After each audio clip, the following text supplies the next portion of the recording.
Lunes 26 de enero, saludos señoras y señores. Bienvenidos como cada día a esta revista de prensa, el espacio que como saben reservamos para comentar las portadas de los diarios que se editan en Córdoba, Diario Córdoba, Diario ABC y Diario El Día. Hoy hay dos referentes informativos que los dos por esperado no dejan de ser noticia: las elecciones en Grecia y el adelanto electoral de Andalucía. Los tres periódicos titulan con el principal, aparecen las tres informaciones. El Diario Córdoba y el ABC lo dedican a Grecia. Dice el Diario Córdoba, 5 columnas, Syriza o Syriza, depende, lo leamos con acento griego o acento castellano. Syriza gana en Grecia y se sitúa cerca de la mayoría absoluta. El partido de la izquierda radical tiende la mano a la Unión Europea para negociar otro acuerdo. Los neonazis de Amanecer Dorado se convierten en la tercera fuerza política. Y una fotito pequeñita para el vencedor. Tsipras afirma que han ganado todos los pueblos de Europa que luchan contra la austeridad. La foto para el momento de la celebración.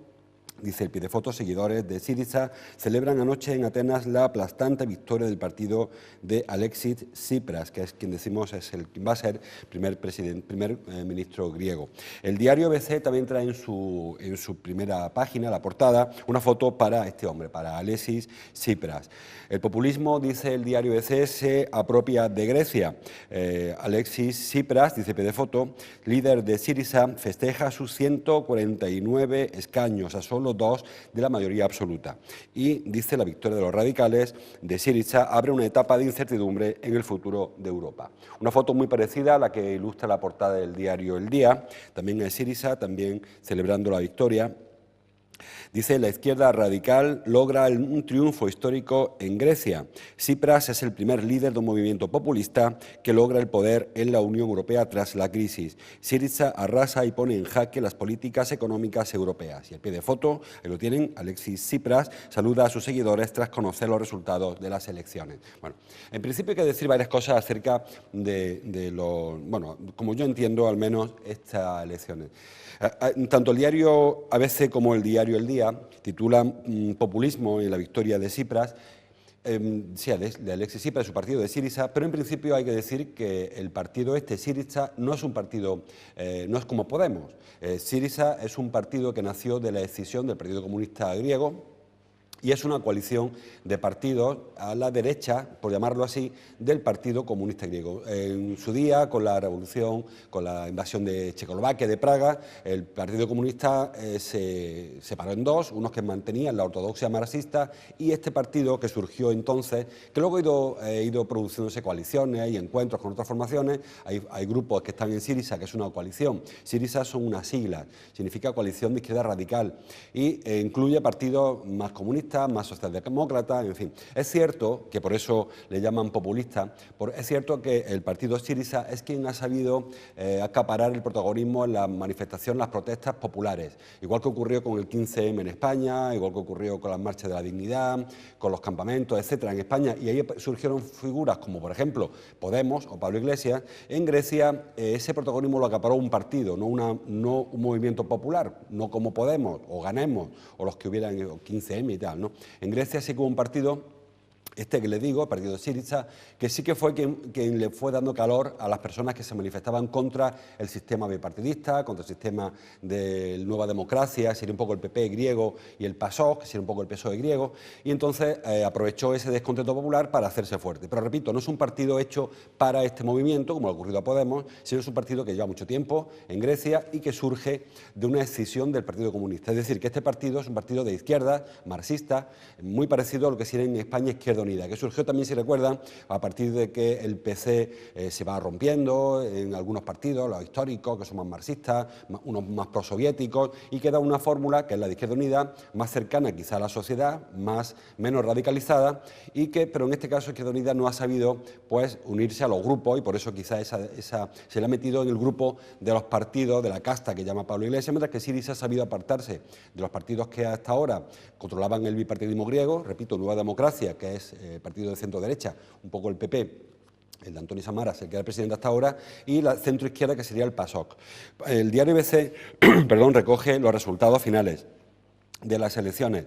Bueno, no sé si son finales porque saben que el recuento siempre se alarga un poquillo más de lo que tardan los periódicos en cerrar. Dice el diario BBC que Syriza, el partido del hombre de la foto, ha conseguido 149 escaños. Nueva Democracia, que sería un poco como el PP de allí de Grecia, consigue 77. Amanecer Dorado es un partido de extrema derecha, que en España no tenemos referentes, era un poco lo de Le Pen en Francia, es la tercera fuerza política con 17 diputados.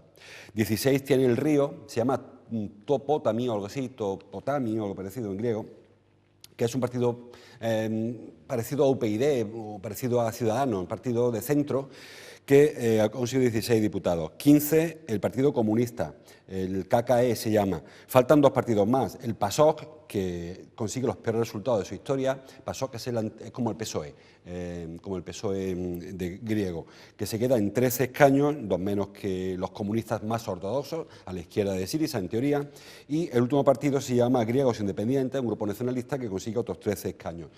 La diferencia enorme que hay entre Syriza y Nueva Democracia, para que nos entendamos un poco, entre lo que sería un Podemos y el PP, se debe a que en Grecia el partido que gana se le regalan, entre comillas, lo dice su constitución, 50 diputados más. Realmente ha conseguido 99, no ha conseguido 149, o sea que los resultados reales son 99 para Syriza y 77 para Nueva Democracia. Son 22 de diferencia, por eso en porcentaje solamente hay 8 puntos de uno a otro. Sin embargo, regalarle esos 50, porque ellos, los griegos, lo tienen así establecido para garantizar la estabilidad de los parlamentos, pues ahí sí que se dispara y se queda al borde de la mayoría absoluta, que son 151. El Parlamento griego son 350. Ahora, ¿cómo va a conseguir Syriza este hombre, Tsipras, Alexis Tsipras, mayoría suficiente?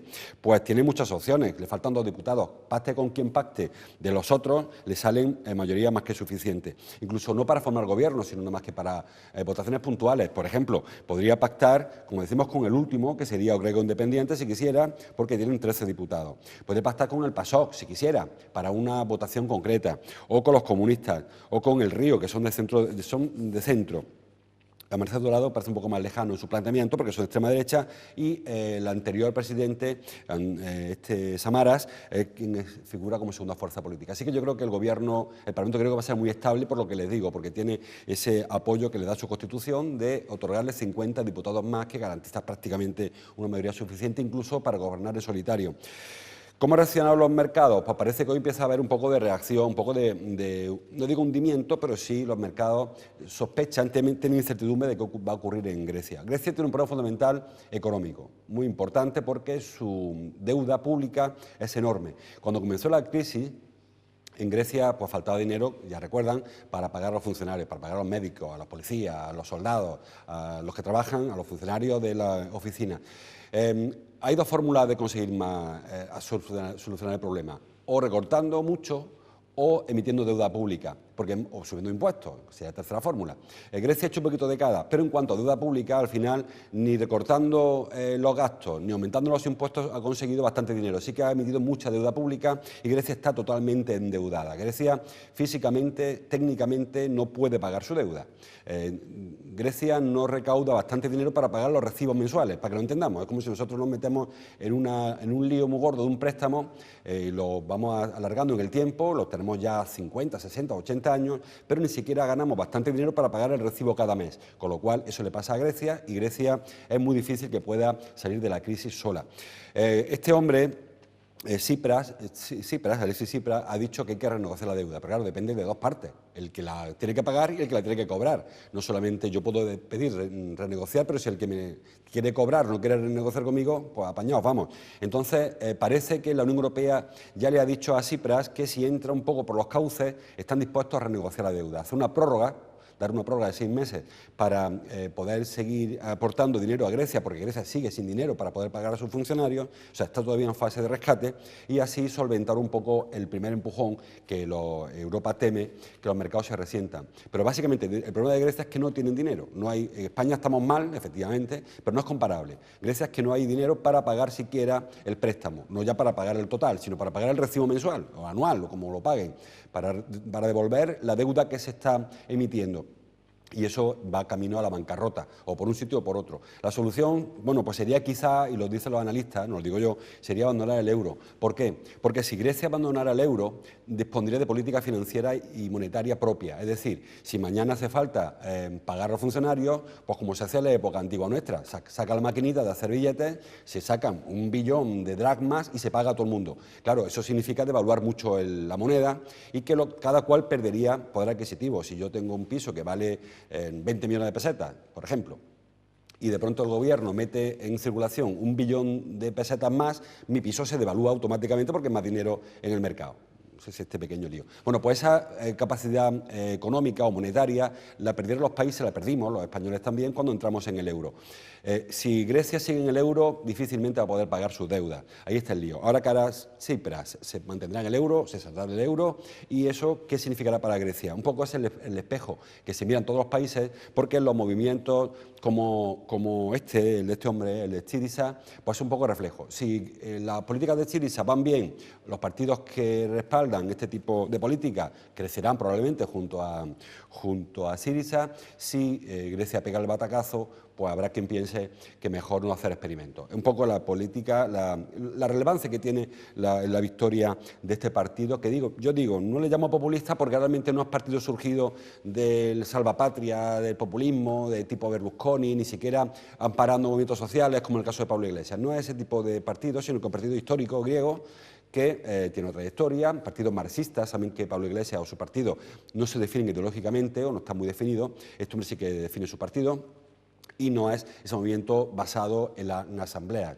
Es verdad que ha dado el respaldo y el calor a los movimientos que se manifestaban, a los 15M griegos, a aquella plaza, recuerden, donde hubo tanta manifestación, donde ardieron tantos contenedores. Bueno, pues el Syriza supo arrimarse ahí, supo sacar partido, supo canalizar el descontento popular y de ahí sí que se puede llamar populista, pero no en el sentido de partido creado aprovechando un descontento como ha ocurrido, pues eso, con Podemos, con todo mi respeto, yo creo que Podemos hace muy bien en canalizar porque hace falta alguien que canalice, pero no la situación exactamente igual. La otra información que aparece en los 3 periódicos es evidentemente el adelanto electoral. Les decía que las 2 noticias son esperadas, tanto la victoria de Syriza y de Alexis Tsipras. Por cierto, va a ser el presidente más joven de Grecia de la historia, tiene 40 años. Nunca había un presidente con 40 años, un hombre con 40 años presidente de Grecia. Lo va a ser este hombre, lo va a ser Alexis Tsipras. Digo, la victoria de Tsipras, de Syriza, era muy de prever y también lo era que Susana Díaz al final pues ojara a Margarita y saliera que sí quiero convocar elecciones para el 22 de marzo, como va a ser. Dice el diario Córdoba, 22M, elecciones andaluzas, Susana Díaz comunica a Antonio Maillo, de Izquierda Unida, el adelanto de los comicios autonómicos a marzo. Ahí lo tienen en azul, con foto para la presidenta. El diario El Día también lo trae. De hecho, su titular de apertura, 5 columnas, Susana Díaz comunica a Izquierda Unida el adelanto de las elecciones a marzo. El decreto para disolver el Parlamento se firmará esta misma mañana. Hoy se celebra el pleno extraordinario del Parlamento de la Junta de Andalucía y mañana el Parlamento andaluz, y mañana se reúne el Consejo de Gobierno, que es martes, se reúne y ratificará el decreto de la presidenta. Dice el diario El Día que la presidenta telefoneó anoche a Maillo, que considera un error, Maillo, la decisión del PSOE, y la legislatura acaba un año antes. Hoy saldrán el vicepresidente y los 2 consejeros. Bueno, eso no está todavía seguro. En principio parece que sí, que abandonarán su responsabilidad de gobierno, pero en principio no se rompe el pacto. Lo que se hace es adelantar elecciones y punto, adelantar los comicios. Correspondían en marzo del 2016, adelantan a marzo de 2015, se adelanta un año justo. ¿Significa que se rompe el pacto? Bueno, supongo que lo romperán ahora el pacto, pero porque se convoquen elecciones no es obligatorio romper el pacto. Yo creo que se va a romper, pero no está, básicamente porque quedan mes y medio para las elecciones, un poco más, menos de 2 meses, y difícilmente se puede sostener un gobierno de coalición al tiempo que se pelean en los mítines en la calle. No tiene mucho sentido. De hecho, saben que ya han empezado los rifirrafes a tomar tono, volumen entre PSOE e Izquierda Unida, y claro, es difícil sentarse en el Consejo de Gobierno juntos y al mismo tiempo que se pelean. Saben que en el gobierno actualmente está el vicepresidente Diego Valderas y 2 consejeros, la cordobesa Elena Cortés y el malagueño Rafael Rodríguez. El diario ABC también, en la página 2, también trae el tema de las elecciones andaluzas. Susana Díaz comunicó ayer a Izquierda Unida el adelanto de las elecciones para marzo, dice el diario ABC. La verdad es un tratamiento muy pequeñito para ser un periódico andaluz, pero bueno, es como ellos han entendido que hay que publicar esto.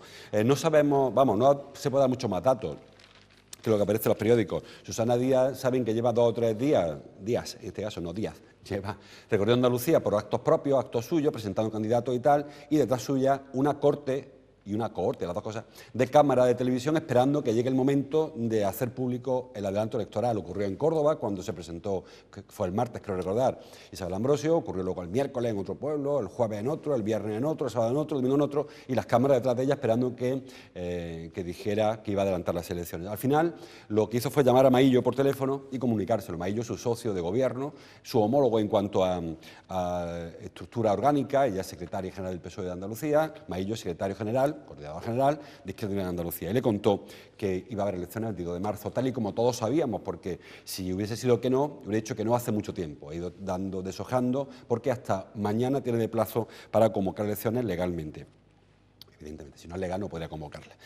¿Por qué convoca elecciones Susana Díaz? Bueno, dice los partidos que es por oportunismo electoral, porque Susana Díaz, nosotros hemos hablado una vez ya de esto, sabe o es consciente, ella y su partido, de que la situación actual del PSOE puede ser la mejor de aquí a un mes de la que se encuentren en un panorama a medio y corto plazo. Quizá a largo plazo, no se sabe, de aquí a muchos años, pero un plazo corto de un año o medio, quizá el PSOE no mejore. Pero sí sabe, es consciente de que sí van a mejorar tanto Podemos como Partido Popular. Lo de Izquierda Unida es una incógnita porque no se sabe cómo le va a afectar la irrupción de Podemos. Parece que el electorado es el mismo, el de Izquierda y Podemos, cuando suba uno puede ser que baje el otro. Pero ¿cómo afectará Podemos al PSOE? ¿O cómo evolucionará Juan Manuel Moreno Bonilla, el presidente del PP de Andalucía? Pues es una incógnita y Susana Díaz entiende, y su partido entiende, que ahora, de aquí a un mes, o 2 meses, es cuando mejor va a estar el partido de cara a ganar en las elecciones. Así que por eso las convoca, básicamente. Yo todo lo demás me parece que son un poco a estrategia, eso de que se han peleado, de que no hay estabilidad.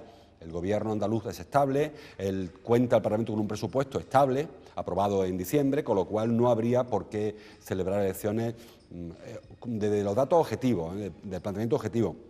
Lo hace, creo yo, porque bueno, la política tiene también esos juegos, esas posibilidades. Hace poco criticó Rosa Díez, la de UPyD, que los parlamentos tengan esa capacidad de adelantar elecciones según le venga bien al presidente de la Cámara o presidente del Gobierno. Es cierto que solamente se puede hacer en Cataluña, País Vasco, Galicia, Andalucía, Navarra creo que también tiene una posibilidad, y el resto con muchas limitaciones. Los ayuntamientos no pueden hacerlo, pueden convocar algún tipo de... renovar algo porque sea muy extremo, pero solamente las comunidades históricas tienen capacidad para hacerlo, y el Congreso, lógicamente, el de Madrid también, el Congreso Nacional, el Parlamento de España, de los diputados. El resto no. Y se criticó un poco esa posibilidad que tienen, y ya le digo, porque solamente ocurre esas 5, esas 4. Si pudiese hacerse en Murcia y en Valencia y en Rioja, esto sería un lío tremendo, porque cada cual aprovecharía las coyunturas para convocar y adelantar elecciones. Hay quien critica este oportunismo electoral, pero bueno, las reglas son las que son, todos las sabíamos antes de empezar el partido de fútbol en este caso, así que tampoco se puede criticar que el gobierno andaluz aproveche una coyuntura que yo entiendo también le es favorable. Bueno, pues seguimos con los sumarios, el resto de información, que hay bastante también. Dice el diario Córdoba que Rajoy, luego vamos con el tema andaluz, Córdoba, Rajoy supedita la recuperación de España a frenar a Podemos. No podemos, dijo, jugarnos el futuro de nuestros hijos en la ruleta rusa del populismo, afirmó el presidente del Gobierno en la clausura de la convención del PP. El jefe del Ejecutivo argumenta que los problemas no se solucionan con palabras mágicas, dice el diario Córdoba. El diario El Día también trae en su portada este tema. Rajoy, dice, presume de su gestión económica y ataca los planes de Podemos. Reniega de conjuros caribeños y dice que el PSOE es volver atrás. Y el diario ABC, en la página 2, con foto para el presidente, ese es su segundo titular en este caso, dice: Rajoy cree que España renace tras salvarse de la catástrofe. Cuando hemos encontrado corrupción, hemos actuado. Y luego habla pues, de que el presidente del Gobierno, Rajoy, aseguró ayer en la clausura de la convención del PP que España está renaciendo y pidió profundizar en el cambio que ya se ha logrado. Sobre la marcha económica, subrayó que le hemos dado la vuelta a la situación. Hay algunos que no les gusta oírlo, dijo. España se ha salvado de una catástrofe que parecía inevitable. Bueno, luego habló de corrupción y habló de otras cosas. Ayer, como sabe todo el mundo, lo hemos dicho hace un momentito, había elecciones en Grecia y Rajoy lanzó ese aviso a navegantes. Cuidado con votar Podemos, porque Podemos significa romper un sistema que puede ser malo o bueno, pero que está funcionando y que está haciendo que España salga de la crisis. Es un mensaje, ¿eh? el de Rajoy, y entiende Rajoy que el otro es una ruleta rusa, que puede salir muy bien, puede salir muy mal, y que a veces cuando las cosas son estables y hay una progresión en la economía, ¿por qué jugárnoslo todo a una carta, la carta de Podemos? Repito que lo que pase en Grecia en los próximos 3-4 meses será clave para saber cuál es la capacidad que tienen los partidos alternativos al bipartidismo, en caso de España, PSOE-PP, en caso de Grecia era Nueva Democracia, PASOK, qué posibilidad tienen los partidos distintos, en España, en el caso de España, Podemos, también quizá Izquierda Unida, también está planteando posturas muy alternativas, pero sobre todo Podemos, ¿qué alternativas, digo, hay reales para gobernar y no más allá de la utopía que se plantea en una acampada, en una plaza, al calor del mitin? Bueno, pues vamos a verlo en Grecia y de ahí tomaremos referencia. Quizá para las elecciones de Andalucía sea muy pronto, porque, eso no lo he dicho antes, hablábamos de que el PP está su candidato ahí en medio darse a conocer, pero el de Podemos es peor todavía, porque Podemos, según sus planes, tienen que elegir secretario general de Andalucía, que será quizá esta mujer que es diputada de Cádiz, será probablemente la líder del Podemos Andalucía, y luego habrá que convocar unas primarias para elegir el candidato o candidata de Podemos para la presidencia de la Junta. Y todo esto en 50 días, escasamente, con lo cual tienen que ir muy rápido. Y primero convocar sus elecciones, después convocar sus primarias y después dar a conocer al candidato o candidata que salga de las primarias. Eso para el líder, pero para los parlamentarios de cada provincia estamos las mismas. Ahora hay que abrir procesos en cada provincia para elegir listas y darlo a conocer, porque al final Podemos, saber, no tiene un programa muy claro, o no se conoce al menos, no tiene una ideología muy clara, no se conoce, y tampoco tiene, quitando a Pablo Iglesias, a Errejón, a Monedero y a 4 más, Echenique, a 4 que sí que aparecen habitualmente liderando el movimiento, el resto no es muy conocido, con lo cual tiene un trabajo ahora importante, arduo, de aquí al 22 de marzo, para, repito, crear listas, no la lista grande, que es a lo mejor más sencillo, sino la lista de cada ciudad, de cada provincia, y luego pasear al candidato, llevarlo a Castro del Río y a Lucena y Pozo Blanco. No es tan fácil como puede parecer de primera. Seguimos con los sumarios, que se me va el tiempo. Dice, ya hay 2 cosas de Córdoba en el diario Córdoba. El primero dice 5 detenidos por el robo de 18 toneladas de aceituna, apresados en Montoro, actuaban en fincas de Córdoba y Jaén, actuaban en Montoro, en Pedro Abad, son las cordobesas, y luego en Lopera, Marmolejo y Porcuna, que son 3 municipios lindando con Córdoba, de Jaén. Han sido 5 detenidos y 4 más imputados. Todos ellos son rumanos por un presunto delito de apropiación indebida de más de 18 toneladas de aceituna. También se les imputan falsedad documental y también han robado presuntamente, todo, claro, útiles, los que se utilizan en la labor, ¿no? En barredoras, rastrillas y esportones.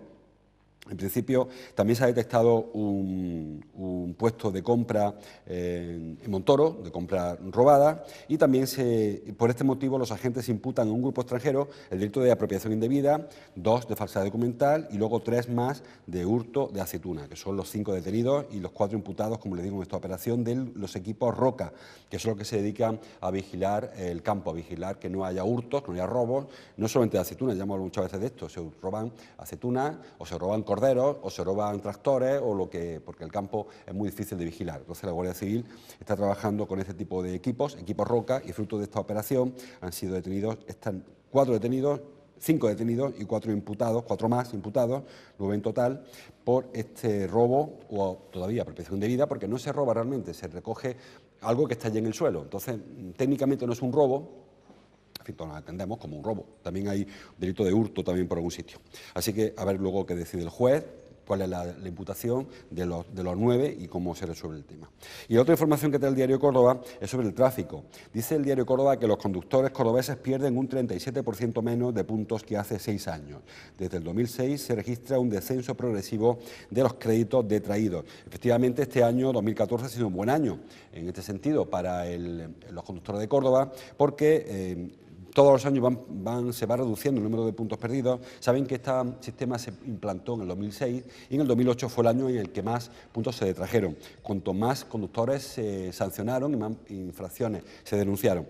Bueno, pues poco a poco se han ido recortando estas sanciones, estas infracciones, las sanciones y los conductores sancionados, y este año pasado solamente se han retirado 48.898 puntos. En 2008, que es el año récord, hubo 78.000, o sea que se han quitado muchísimos puntos menos. Como eso lo de los puntos es un lío, porque nadie sabe cuánto te quitan por qué infracción, o al menos yo no me lo sé. En cuanto a infractores, el año 2008 hubo 23.000 personas castigadas, infractores castigados, mientras que en el último recuento, del año pasado, ha habido 16.000, o sea, 7.000 menos que el porcentaje que dan los periódicos. Cuando le preguntaron, este es un informe que ha presentado la DGT, cuando le preguntan al jefe provincial de tráfico, a Ríos Rosas, José Antonio Ríos Rosas, él se felicita lógicamente de que los conductores cada vez cumplan más el código, respeten más las normas, porque eso es importante para la conducción, pero sobre todo se felicita de que al mismo tiempo que en el mismo porcentaje casi que se reducen los puntos que se retiran a los conductores, se reducen también los accidentes de tráfico y las víctimas, tanto heridos como fallecidos. De hecho, en este periodo, hay por ahí también alguna, que no sé si lo encontraré ahora, en este periodo ha habido una reducción del 32% en accidentes mortales y del 25%, del 29% en los heridos en las carreteras a consecuencia de accidentes de tráfico, lógicamente. Es decir, que a la vez que se reducen las infracciones, por tanto, las multas y por tanto los puntos que se retiran, con el mismo porcentaje se reducen las personas que sufren accidentes y que fallecen en la carretera o que quedan heridos o mutilados. Así que todo eso es de agradecer, la conciencia del ciudadano. Conciencia o no, porque en principio la mayor parte de las multas que se ponen son por exceso de velocidad. Incluso en carreteras secundarias. Ahí por ahí un dato escalofriante. Dice que el 13% de los conductores que utilizan vías secundarias, que son las que tienen más accidentes, circulan 20 km por hora por encima del límite. Y algunos son límites muy bajitos. O sea, de ir a 60 a ir a 80, una diferencia importante cuando se circula entre olivares, por ejemplo, con el peligro que tiene esto, ¿no? Pues aún así, esto sí que ha crecido, lo de la velocidad ha crecido. Ha bajado las infracciones por el resto de motivos, sobre todo el del alcohol. Parece que cada vez se consume menos alcohol al volante, o al menos la Guardia Civil detecta menos conductores que conducen bajo los efectos del alcohol. El tema de la seguridad, tanto cinturones como las sillitas están homologadas para pequeños, también ha bajado, o sea, hay menos infracciones, y también ha bajado el tema de conducir hablando por el móvil. O la gente tiene más manos libres o no usa el móvil, pero también ha bajado eso. En principio yo creo que es de agradecer, de felicitarnos todos, pero también decía Ríos Rosas que es porque hay más concienciación. Y más dinero y menos dinero en el bolsillo también, que muchas veces cuando aprietas el acelerador piensas también que si te pillan la multa cada vez más importante y el tema de los puntos también, ¿eh? O sea que se suman un poquito las cosas, el palo y la zanahoria, que somos cada vez más conscientes de los riesgos de conducir por encima de las normas de conducción y también de que eso supone una infracción importante y supone que nos rasquen el bolsillo. El diario El Día, ahí acabamos con el diario de Córdoba.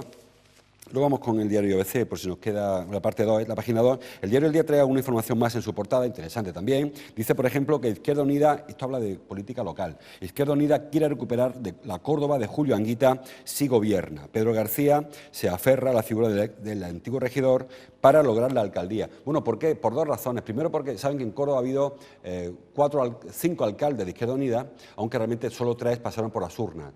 Anguita, Herminio Trigo y Rosa Aguilar. Los otros 2 fueron Manolo Pérez y Andrés Ocaña, pero fueron en finales de mandato porque los otros habían dimitido, ¿no? O se habían ido. En el caso de Manuel Pérez, porque Herminio Trigo, recuerden aquello que fue inhabilitado, y Rosa Aguilar dejó su responsabilidad y entró Ocaña. Pero por urnas, solo Anguita en el 79 y el 83, Herminio Trigo 87 y 91 y Rosa Aguilar 90, hablo de memoria, me equivocaré seguro, 99-2003, si mal no recuerdo. Sí. Creo que sí, o 2003-2007, fue Rosa Aguilar. Como les digo, ¿por qué busca referente de Anguita? Básicamente porque los otros 2 se fueron al PSOE. Herminio Trigo y Rosa Aguilar acabaron en el PSOE y no parece que sea el mejor referente. Y también porque Anguita, y volvemos un poco al tema Grecia, es quien más recoge esta filosofía del descontento popular. Mientras que Herminio Trigo y Rosa Aguilar se han alejado un poco de estos movimientos sociales de base, Anguita saben que hace bastante tiempo está liderando frentes cívicos, mesas de convergencia, acudiendo a este tipo de asambleas, y ese es el referente que quiere seguir Pedro García para acercarse, para recuperar, dice él, la alcaldía de Córdoba. Más cosas, esto lo hemos visto, lo de Rajoy.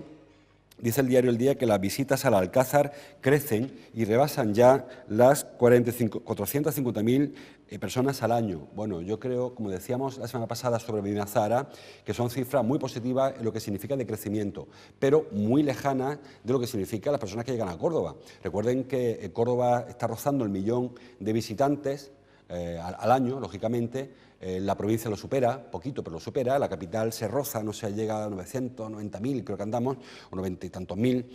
¿Y qué significa esto? Que solo la mitad de la gente, de las personas que vienen a Córdoba, entran al Alcázar.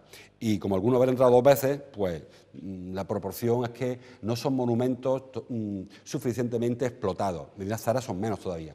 Repito, son datos importantes, son cifras importantes, que tienen ya un volumen grande, pero piensen que hay personas que llegan a Córdoba, que se dan un paseo por la mezquita, se dan un paseo por la judería y se van. Y no somos capaces los cordobeses de enseñarles el resto de patrimonio. Córdoba tiene una riqueza patrimonial, que lo voy a descubrirlo yo ahora, muy por encima de Sevilla o de Granada, Por mucho que a veces nos acomplejemos viendo Reales Alcázares o viendo la Torre del Oro o la Giralda, pero es que se acaba ahí. Córdoba tiene una riqueza patrimonial importantísima, pero al final todo lo reducimos a la mezquita y el paseíto por la judería. Y creo que hay una asignatura pendiente, tanto para el Alcázar, como para la sinagoga, como para Medina Zahara, y ya ni les cuento Iglesia Fernandina, o el Templo Romano, o, bueno, la corredera, el urbanismo del Renacimiento, en fin, la riqueza que todos conocemos. Creo que sigue siendo una asignatura pendiente, nos volcamos mucho catedral, mezquita, catedral y su entorno, y abandonamos el resto. La parte alta, para el deporte. Foto para Jukic, para Miroslav Jukic, dice el diario El Día que el Córdoba Club de Fútbol confirma su crecimiento ante el Real Madrid a pesar de la derrota final. Bueno, creo que el único partido en el que se gana perdiendo, porque el Córdoba, la sensación que tenemos todos es que ganó el partido, que fue el campeón, el ganador moral del choque, que mereció mucho más, que el Madrid no hizo bien en Córdoba, porque el Córdoba no le dejó hacerlo, y que el Córdoba será muy reforzado. Yo hablaba antes con los compañeros de la redacción que no solamente reforzado de cara a sí mismo, sino de cara a los rivales. Cuando vayan esta semana a Vigo a jugar contra el Celta, creo que ahora se lo pensará bastante el Celta a la hora de plantear el partido, porque ha visto jugar al Córdoba muy distinto a lo que estábamos acostumbrados en las semanas anteriores. El Córdoba ha demostrado mucho más que merece estar más arriba de lo que está en la tabla, a nivel de equipos como el Español, el Rayo, que están ahí, parece que salvado de la duda del descenso, y el Córdoba aún tiene sus problemas porque está muy cerca de las zonas calientes. Hoy estamos en la posición 14, a espera de lo que haga el Getafe esta noche. Podemos bajar un puesto o no, pero bueno, estamos lejos, pero ahí. Con 2 partidos que se ganaran nos meteríamos en la parte de arriba, ¿no? La parte donde están peleando equipos Bilbao, la Real, el Málaga, equipos que para nosotros ahora están un escalón por encima, y creo que no. Vimos el sábado que el Córdoba está ahí, está con ese grupo y no con los equipos Almería, Granada, Levante, Depor, Elche, que están muy hundidos, que están hundidos en el juego, sobre todo, que no se le ve equipos que puedan funcionar. Ojalá que salgamos del agujero físicamente, del agujero de la permanencia, de los descensos, y sobre todo anímicamente, que nos creamos que el Córdoba es un equipo de los de la tabla, parte media, de los que pelean por la UEFA, que estos equipos que he nombrado antes están peleando por un puesto de UEFA. Seguimos y terminamos. El Lucena dice logra su primera victoria a domicilio tras ganar a la Hoya Lorca 0-1. Es verdad que la Hoya es el último. El Lucena es el antepenúltimo y el Córdoba B, que cayó estrepitosamente frente al Granada B, es el penúltimo. Es decir, que el Lucena adelantaba al Córdoba. Mal partido de los chavales del B, que quedaron 5-2, creo. Es verdad que el Granada está jugando para ascender a segunda, y el Córdoba está luchando para no bajar a tercera, pero eran 2 ligas distintas, lo hablamos antes. Pero también la proporción es casi igual a la del Madrid y la del Córdoba, están ahí. Sin embargo, el Córdoba A, el bueno, el grande, hizo un partidazo, y Córdoba B, la verdad que no lo hizo bien, que cayó 5-2 en Granada frente al B. Y le digo, el Lucena, que le ganó a la Hoya, que es el último, pues consigue adelantar un puesto al Córdoba, y el Córdoba se mete en zona baja chunga, de penúltimo. Bueno, muy rápidamente, porque ya es la hora, la parte 2 del diario ABC, la foto de Rajoy, el tema de Susana Díaz, el tema de tráfico, que lo hace un poco más extensivo, y luego 2 asuntos. El tema de Argentino, porque el periodista que denunció aquello de Nisman, del fiscal que se suicidó o lo suicidaron, pues ha tenido que irse, parece ser, se va de Argentina y se refugia en Israel. Y el tema de los yihadistas ceutíes, saben que han sido detenidos 4 hermanos, bueno, 2 a 2, 2 hermanos y 2 hermanos en Ceuta, porque porque parece que están preparando un atentado. Bueno, con esto lo dejamos, que no tengo tiempo para más. Como siempre, les invito a que ahora sigan con la programación de PTV y que mañana, si les apetece, vuelvan de nuevo a vernos para seguir leyendo junto a la prensa de Córdoba. Hasta entonces, como siempre, gracias por su atención.